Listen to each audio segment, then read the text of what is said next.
கர்த்தருக்கு சோத்திரம். இன்று கர்த்தருடைய வார்த்தை சங்கீதம் 103.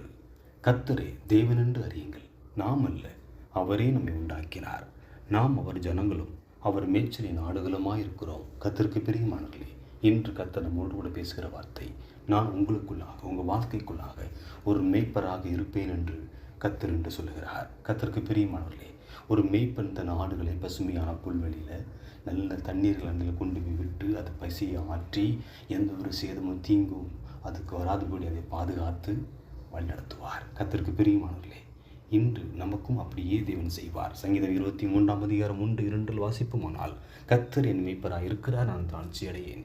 அவர் என்னை புல்லுள்ள இடங்களில் மேய்த்து அமர்ந்த தண்ணீர்கள் அண்டையில் என்னை கொண்டு போய் விடுவார். கர்த்தருக்கு பிரியமானவர்களே, நம்ம வாழ்க்கையின் நம்மையும் தேவன் அப்படியே நடத்துவார். செழிப்பான பாதையில், நீதியின் பாதையில், சந்தோஷமான பாதையில் நம்மளை கரங்களை பிடித்து வழிநடத்தி நம்மை ஆசீர்வாதமாய் பாதுகாத்து வழி நடத்துவார். ஆமென்.